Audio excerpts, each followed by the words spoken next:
ইব্রাহিম আলাইহিস সালামকে স্বচক্ষে আল্লাহ তাআলা দেখিয়ে দিলেন যে আল্লাহ রাব্বুল আলামিনের সেই ক্ষমতা আছে যে মানুষ মরে যাওয়ার পরে আল্লাহ রাব্বুল আলামিন ওই মানুষটাকে আবার জীবিত করার ক্ষমতা আছে।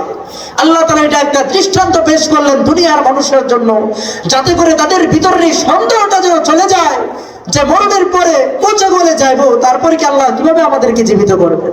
আল্লাহ তাআলা এই দৃষ্টান্তগুলো স্থাপন করে দুনিয়ার মানুষদেরকে জানিয়ে দেয়, ও দুনিয়ার মানুষ, তোমার মৃত্যু হবে ঠিক, তোমার মরণের পরে তোমার লাশ পচে যাবে, তোমার হাড্ডিগুলো মাটির সাথে মিশে যাবে, তারপরেও আমার আল্লাহ তাআলার ক্ষমতা আছে যেদিন ইসরাফিল সিংহায় ফু দিবে প্রত্যেকটা মানুষকে আল্লাহ তাআলা ফেরেশতারা টানে টানে দাঁড় করায় দিবে। সুবহানাল্লাহ, সবাইকে জীবিত করবেন আল্লাহ তাআলা।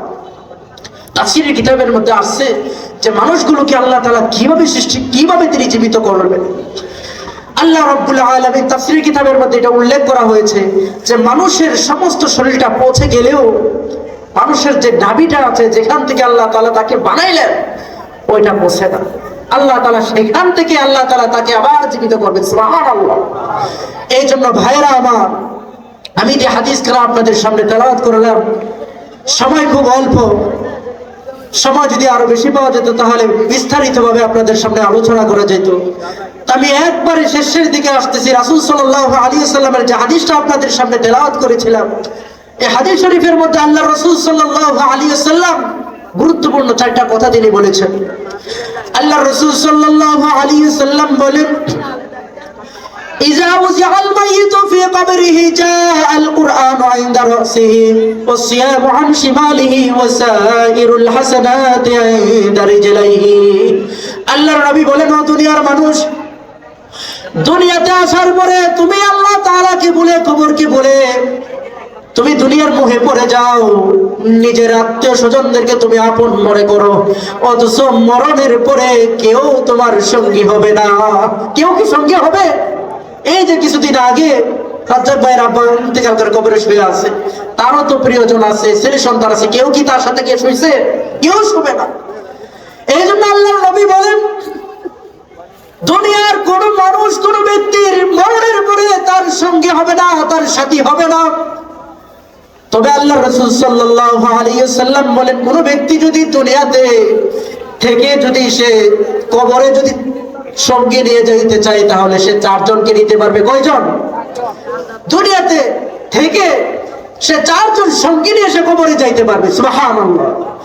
আল্লাহ রাসূল বলেন, এক নাম্বার সঙ্গী হলো, আল্লাহর নবী বলেন, ওই ব্যক্তিরা যদি দুনিয়াতে থাকাকালীন যদি সে যদি কোরআনকে মহব্বত করে, কোরআনকে ভালোবাসে, কোরআনকে মহব্বত করে যদি কোরআনকে সহি শুদ্ধরূপে শিক্ষা করে, আল্লাহর নবী বলেন ওই ব্যক্তিটার মরণের সাথে সাথে কোরআন তার মাথার কাছে এসে বসে যাবে।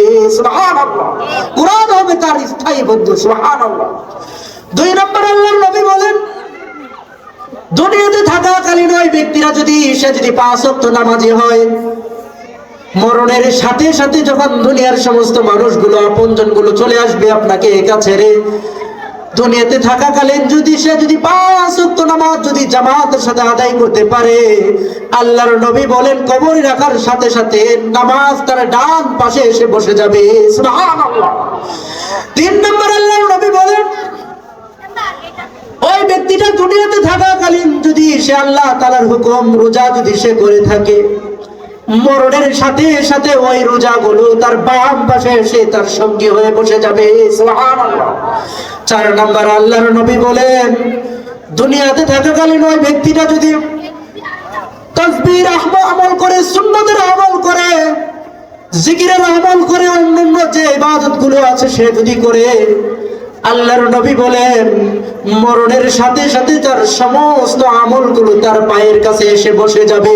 সুবহানাল্লাহ। এই 4 জন তার সঙ্গী হবে। এই সঙ্গী কতক্ষণ?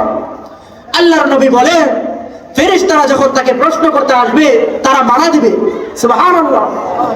তারা বলবে যে তোমার দুনিয়ার আপনজন তোমাকে একে ছেড়ে চলে গেলেও আমরা তোমাকে একে ছেড়ে চলে যাব না, যতক্ষণ না পর্যন্ত তোমাকে জান্নাতে ঢুকাইতে না পারি ততক্ষণ পর্যন্ত তোমার সাথী হিসাবে, তোমার সঙ্গী হিসাবে আমরা তোমাদের সাথে আছি। সুবহানাল্লাহ। এই জন্য ভাইরা